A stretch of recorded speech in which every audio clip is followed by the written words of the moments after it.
जिसने सौदा सिंह जगाया। कान कान कह रहा वाले सावधान, हे शिवाकांत विदित कराओ आखिर ये कारण कौन सा हो गया? क्या पुनः उस पृथ्वी पर कोई वो अत्याचार होने के लिए जा रहा जिस पृथ्वी को हमारे पिता बलि ने दान किया था? अरे क्या उस प्यारी वसुंधरा पर किसी पापाचारी, किसी दुराचारी या फिर किसी अत्याचारी का वो अत्याचार बढ़ चुका जिसके कारण से आज इस गणेश को बार बार सावधान किया जा रहा है। हे शिवाकांत, हे भोले, हे भोले, ये भोले करो विजय तो ये तूफान उठाया थी, ये पत्ते सम ये ढोल पड़ी मेरी अचल समाधि। ये पत्ते के समान मेरी समाधि को डोलने का कारण कौन सा है? हे शिवाकांत, इस पृथ्वी पर ऐसे किस वीर ने जन्म ले लिया जो आज गणेश को सावधान करने का प्रयास कर रहा है? क्योंकि जिस समय मैंने वरदान के सहित अपनी ये सहस्त्र भुजाओं को प्राप्त किया था तब मैंने भगवान शंकर से कहा था मुझे अपनी भुजाओं का बल का परीक्षण करना है, मुझे युद्ध चाहिए, युद्धम चाहिए। परंतु भगवान शंकर ने कहा था इस समय गणेश इस संसार में अभी तक ऐसे किसी वीर योद्धा ने जन्म नहीं लिया जो तुमसे युद्ध कर सके। मैंने कहा तो फिर मेरा क्या होगा, मेरी भुजाओं का परीक्षण कब होगा? तब भगवान शंकर ने मुझे वो श्वेत पताका दी थी और कहा था गणेश जाओ अपनी ऊंची अटारियों पर इस हमारी श्वेत ध्वजा पताका को लहरा देना, लगा देना। जिस समय तुम्हारी वो पताका झुक जाए तो समझ लेना कि इस संसार में तुमसे युद्ध करने वाला जन्म ले चुका है। लेकिन जिस समय हमारी दृष्टि उस पताका की ओर जाती है तो ये हमारी पताका उसी प्रकार से ये स्वाभिमान से आनमान स्वाभिमान से लहरा रही। तो फिर आज ये सावधान कहां से? हे शिवाकांत, ये सावधान की ध्वनि कहां से गूंज उठी? ये काम कर रहा टहास किसने छोड़ी अपने जीने की आस?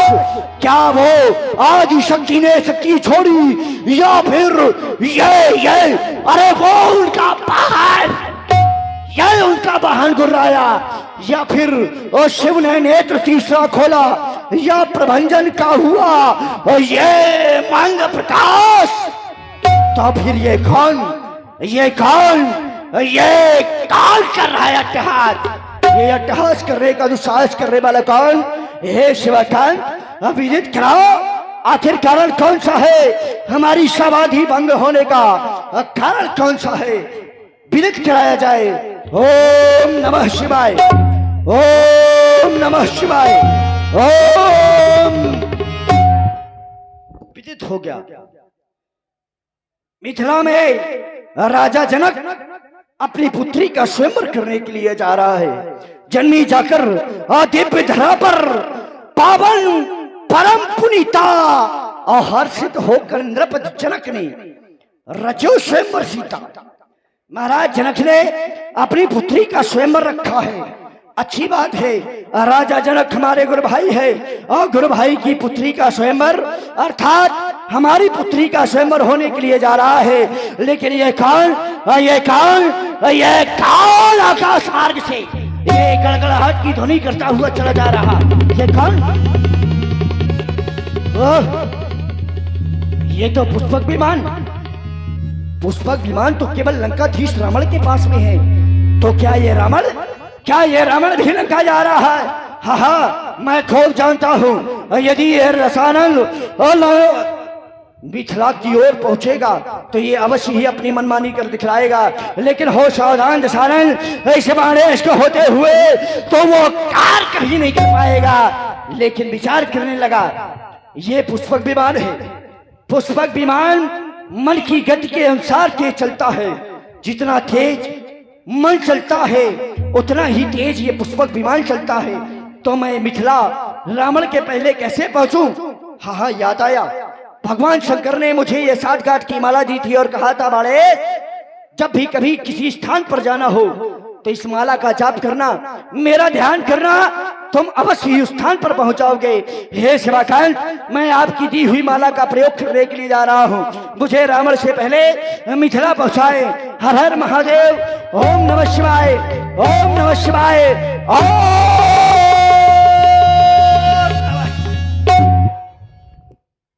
पहुंच गया मिथिला। परम वेदिका में स्थापित भूत भवन भगवान शंकर के पावन पिनाक सर्वप्रथम बलिपुत्र बाणेश का प्रणाम स्वीकार हो। प्रणाम के साथ साथ देश देशांतर से आए हुए महिपालों, राजाओं, दिक्पालों, सीता के स्वयंवर में या फिर इस धनुष यज्ञ में जो भी सहयोग की भावना को लेकर के मिथिला पर उपस्थित हुआ है, अब सभी लोग सहयोग की भावना को लेकर के ही बैठे। अगर जिसकी भावना बदली या फिर सीता के स्वयंवर में जिसके द्वारा उपद्रव किया गया, अब है बाणेश के द्वारा, बाणेश के हाथों के द्वारा मारा जाएगा।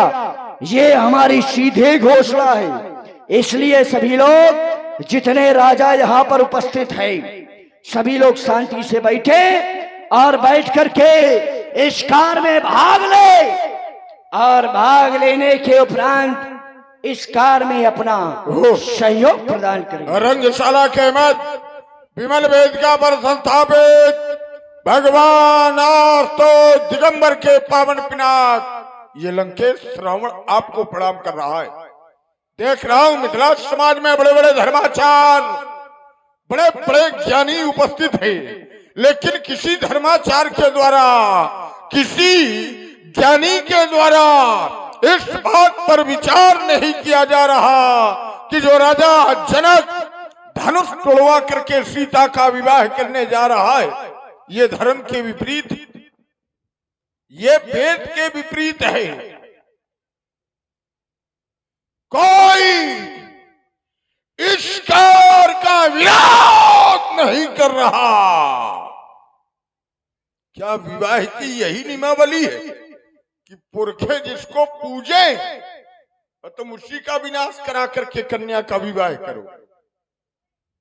पिता का कर्तव्य है उसे अपनी बेटी के अनुरूप घर, वर, कुल की खोज करके कन्या का विवाह करना चाहिए। आज राजा जनक अधर्म के पक्ष पर, ये बात समझ में नहीं आ रही। जब तक हमारे संदेह की निवृत्ति नहीं, तब तक शिव धनुष का खंडन नहीं। मिथिला में इससे पहले बड़ी ही शांति थी, लेकिन एक महाशय के आने से ये शांति परिवर्तित हो चुकी। क्यों नहीं? क्योंकि महाराज जनक का स्वभाव जल में जलज की भांति है। बड़ा ही सरल स्वभाव है महाराज जनक का। महाराज जनक के स्वभाव के बारे में बताया गया, जो उन्हें कांटा दिखे ता दिखे वो फूल। अगर महाराज जनक के सामने कोई कांटा लेकर के उपस्थित हो जाता है तो महाराज जनक उनके सामने पुष्प लेकर के उपस्थित होते। इतना सरल स्वभाव महाराज जनक का है और इसी सरल स्वभाव का उपयोग दशानन जी के द्वारा किया जा रहा है। लेकिन बाणेश का स्वभाव ऐसा नहीं है। बाणेश का स्वभाव ठीक विपरीत है। बाणेश का स्वभाव कैसा है? जो हमका कांटा दिखे तो फिर दिखे हम भाला। या पंडित का जाने पढ़ा किसी से पाला। दशानन जी का आगमन हुआ है। चलो चल करके मिलते हैं। इनकी वार्तालापों का जो भी समीक्षोत्तर होगा हम उनको देकर के उन्हें संतुष्ट करेंगे। कंचन नगरी के सम्राट दशग्रीव एकानन में उपस्थित मिथिला में महाराज दशानन जी, जय जय शिव शंकर की। पुराधीश बलिपुत्र बाण जय जय महाकाल की। आपके द्वारा आप आए, आपका आना अच्छा लगा, क्योंकि ये राजाओं की प्रतियोगिता है, धनुष यज्ञ होने के लिए जा रहा है। हम चाहते ये हैं कि जो हमने बात रखी उस पर चर्चा करें। अच्छी, चलिए ठीक है, आपने बात रखी कि ज्ञानियों की समाज में आज राजा जनक अनर्थकार करने के लिए जा रहा है। पहली बात, आप राजा जनक को कह रहे हैं कि राजा जनक ने गलत कार्य किया है, लेकिन हम विचार करने लगे, राजा जनक के लिए कहा गया है, राजा जनक तो ज्ञानियों में श्रोमणी है, जासु ज्ञानी भाव और रवि निशिनासा, जिसके ज्ञान से ये अज्ञान रूपी अंधकार दूर हो जाता है। ऐसे ज्ञानियों के, ऐसे ज्ञानी की प्रतियोगिता में, ऐसे ज्ञानी की घोषणा में आपने अवरोध लगाया है। इस पर हम विचार करने लगे। क्या ज्ञानी लोग अनुचित नहीं करते? ना, आपकी दो बातें आई। आपकी पहली बात आई कि ज्ञानियों ने अनुचित किया, दूसरी बात आपके द्वारा कहा गया कि राजा जनक को अपनी पुत्री के समान वर को ढूंढना चाहिए, कन्या वरो दुगुड़ो। लेकिन जो सिद्धांत आप बता रहे हैं कि कन्या के लिए उसकी पत्नी, जो पत्नी है उसका जो पति होगा वह कन्या के दुगुणों होगा, तो यह सिद्धांत यहीं पर लागू हो रहा है।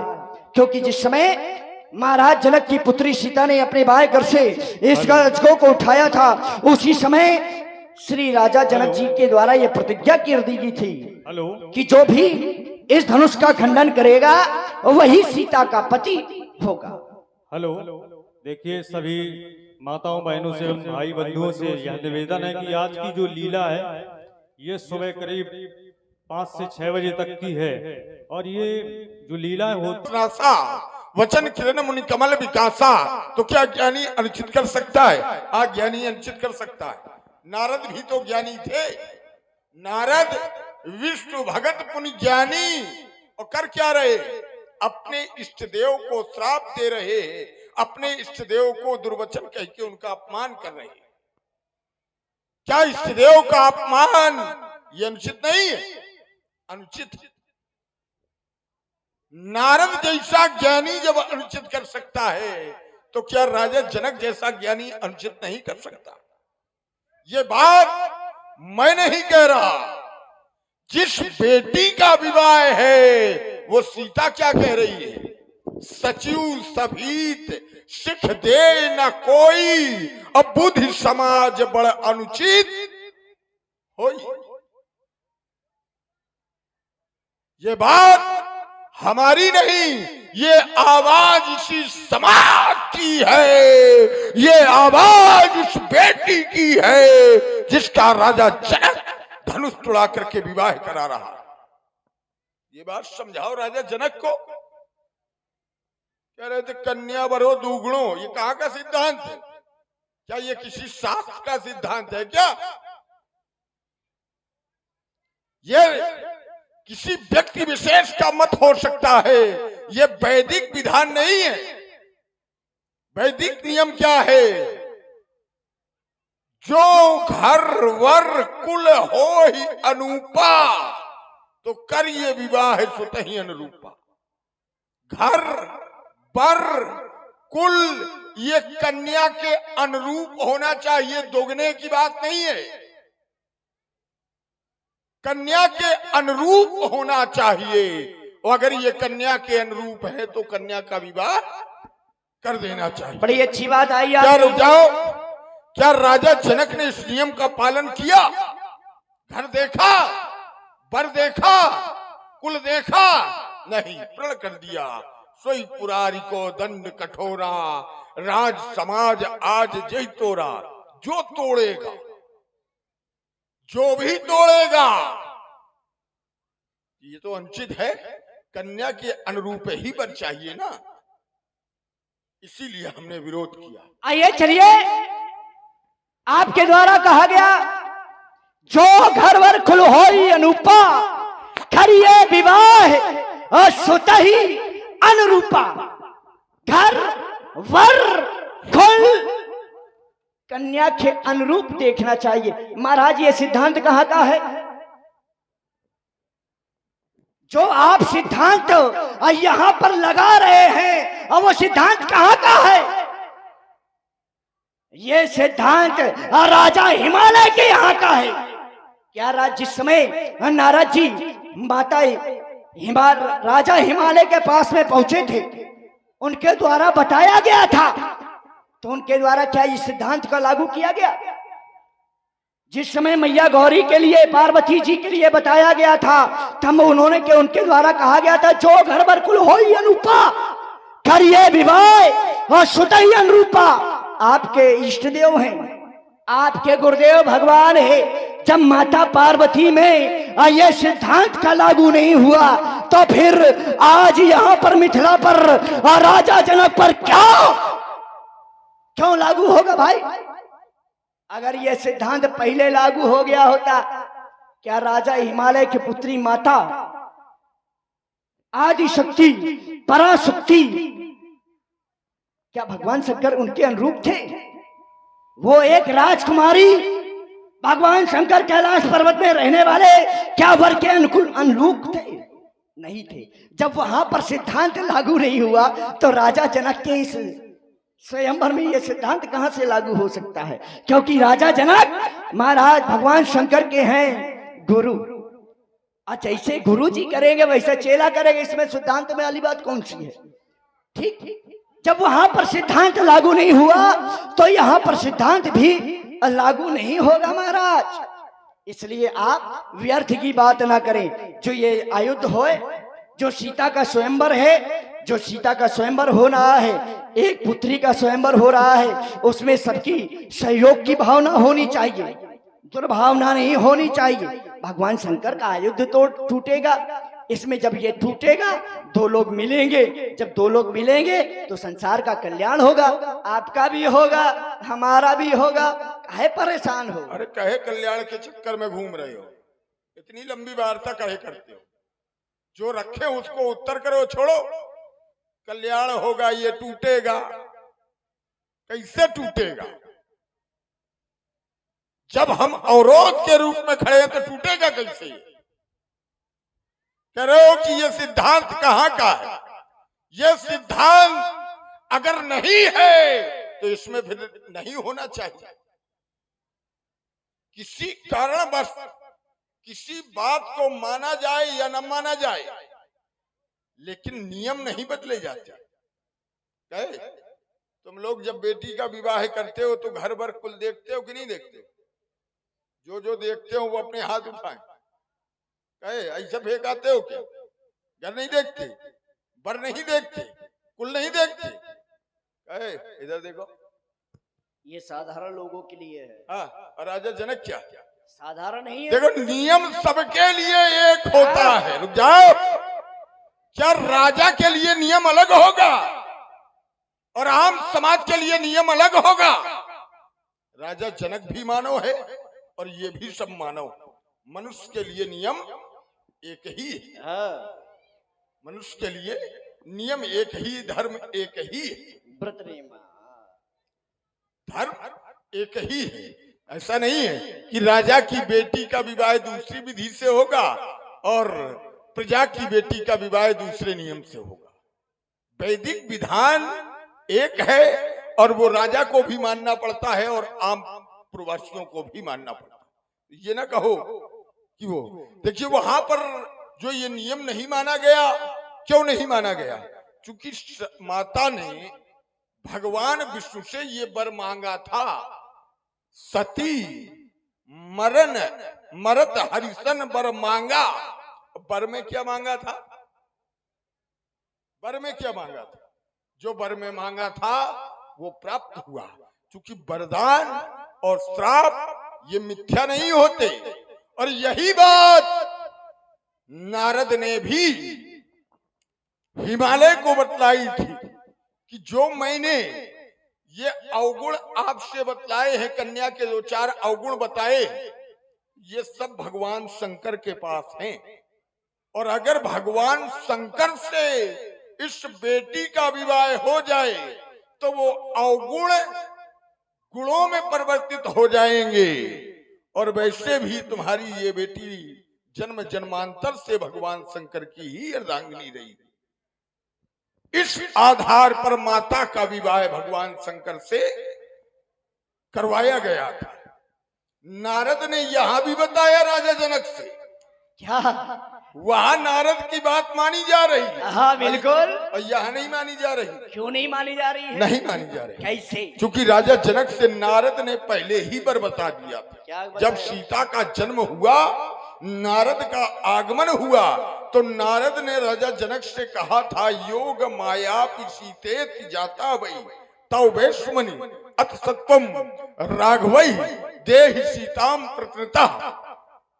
तुम्हारी बेटी योग माया है और तुम्हें सीता का विवाह दशरथ पुत्र राम के साथ ही करना है। ये जब बता दिया, इसके लिए करना क्या होगा? ये जब बता, रुक जाओ, करना क्या होगा, ये जब बता दिया तो प्रयत्न करके राजा जनक को विवाह सीता का राम से ही करना चाहिए। अच्छा, क्या इस नियम का, इस बात का पालन राजा जनक कर रहा है? राजा जनक ने इसका भी पालन नहीं किया। अब रुक जाइए, आपने कहा कि देवर्षि नारद जी के द्वारा बता दिया गया था कि सीता का विवाह किसके साथ में होगा? दशरथ के पुत्र और राम के साथ में होगा। इसके अलावा और भी कुछ कहा था नारद ने, क्या वो नहीं बताओगे? नारद ने यह भी कहा था कि आपको प्रयत्न करना होगा, ऐसे नहीं करना होगा कि सीता के विवाह दशरथ के पुत्र राम से कर दो, सीधे कर दोगे क्या? उसके लिए कहा था कि प्रयास करना होगा। और प्रयास करने में कौन सा? कि धनुमति हम, इस धनुष पर प्रतिज्ञा करना, जो भी इस धनुष की प्रतिज्ञा को चढ़ाएगा और तोड़ेगा वही सीता का पति होगा। और चलिए, आपने बहुत अच्छी बात कही थी, आपने कहा था कि ज्ञानी मूढ़ नहीं हो सकता है, क्या वो बात छूट गई थी, है ना? आपने कहा था कि नारद भी ज्ञानी था, वो भी मूढ़ हुआ, उसने भी मूढ़ आकर के भगवान विष्णु को श्राप दिया। तो क्या नारद जी अपने आप मूढ़ हुए थे? क्या नारद जी स्वतः ही मूढ़ हुए थे? नारद जी स्वतः मूढ़ नहीं हुए थे, उन्हें मूढ़ बनाया गया था, उन्हें माया में फंसाया गया था। ये माया थी, किसकी थी? ये परब्रह्म परमेश्वर की माया थी।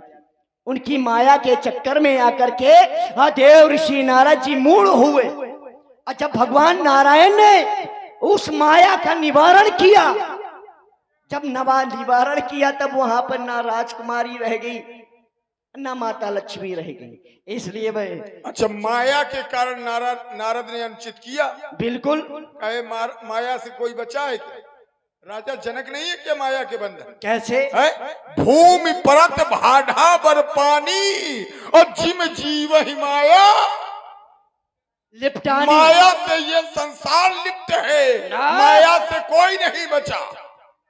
इसलिए वहां माया के चक्कर में पड़कर नारद ने अनुचित किया, और यहाँ भी माया के ही बंधन में बंध के राजा जनक अनुचित कर रहा है। और तुम भले राजा जनक का समर्थन करो, लेकिन हम विरोध में है। हमारी घोषणा है कि धनुष नहीं टूटेगा, तो धनुष नहीं टूटेगा, नहीं धनुष कर्षण होगा। ये होगा तलवारों का खनखन, रंजनी का नर्तन होगा। अतएव बाण बदलो विधान, नहीं आज तेरे प्राणों का तर्पण होगा, अब नहीं धनुष कर्षण होगा। धनुष कर्षण होगा, चाहे दशानन आज सारे प्राणों का वर्षण होगा, क्योंकि ये जो वीरता की बात करता है, ये वीरता दिखलाएगा तो तुझे ये नाश कर दूंगा, मारूंगा वक्षस्थल में और तुझे बेहोश कर दूंगा। अगर पकड़ कर मई में तुझे आज इस मई में पटकूंगा, ये भरामान जीवन आज उसे चकनाचार कर दूंगा। अब नहीं धनुष का क्षण होगा, ये काली का होगा रात रूप और शिव का तांडव नर्तन होगा। अब नहीं धनुष का क्षण होगा, ये धनुष के अंबर और धनुष के योनि विधि दिशाओं में लग जाए आग, पारिद में डूबे सूर्य चंद्र छा जाए विश्व में अंधकार। धनु खंडन करने वाले का ये मस्तक शिव को अर्पण होगा। अब नहीं धनुष का क्षण होगा। गर्जे ताप रखे प्रभु सभी भवक उठे और ये गर्जे को शत्रुओं के सीने फट जाएंगे। अरे मारे फुलकार तो ये परिंदर फटने लगे और ये टक्कर के लगने से बाहर टकराएंगे। हो गया कहीं निशान कहीं ये महाकाल रूप मेरा तो बारे दशानंद और मिथिला से अचानक के लाल पड़ जाएंगे। जो तेरी प्यार बुझा दूं ये तलवारों के पानी से, मुझे अभय वरदान मिला शंकर शंभु भवानी से। मिथिला में आके कहता कोई जोर न मिला तेरी शानी का, और शायद तुझे पता नहीं है 10 कंधर के कड़वे पानी का। मैं युद्ध स्थल में चलूं चाल मतवाली, और जिसके ऊपर मेरी दृष्टि पड़े मर जाए उसी का फिर निकल चल मिथिला के बाहर। यहाँ मिथिला के अंदर क्यों शोर मचाता है, और निकल चल मिथिला के बाहर। 2-2 4-4 हाथ हुई जाए तो पता चलेगा कौन तुम में और हम में अधिक बलवान है। इसलिए यहाँ पर ऊपर आज तक नहीं कुछ उखाड़ पाए हो, क्योंकि देखो रावण बाण महाबड़वारे, हम दोनों एक समान कोट की योद्धा है। ये ना कहना कि आज तक कुछ नहीं उखाड़ पाए, कुछ नहीं कर पाए। रण मद मत फिरत जग धावा, अप्रतिभट खोजत कतहु न पावा। अच्छा। ब्रह्म सृष्टि जहाँ लग तनुधारी, ये सब हमारे अधीन है। तो फिर मिथिला में उपस्थित वालो, अगर रावण बाण न आते तो ये प्रण भी अधूरा रहता। चूंकि राजा जनक की प्रतिज्ञा है त्रिभुवन जय समेत, जब धनुष जो तोड़ेगा उसे त्रिभुवन विजेता का पदक मिलेगा। तो त्रिभुवन की शक्तियां श्रीहत होगी, और ये शक्तियां भी धनुष के आगे श्रीहत हैं। रावण बाण महाबड़भारे, देख सरासन गवई सिधारे। सभी लोग जोर से एक बार शंकर भगवान के नाम का जय घोष करें। बोलो भूत भवन शंकर भगवान की जय। हे भूत भवन भगवान शंकर के पावन पिनाक बलिपुत्र बाणेश का प्रणाम स्वीकार हो।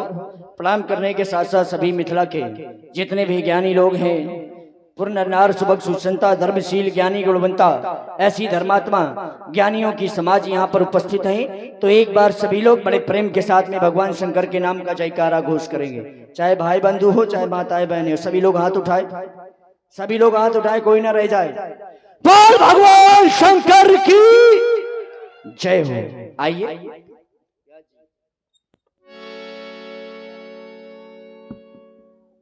देखें, आप लोगों ने सुना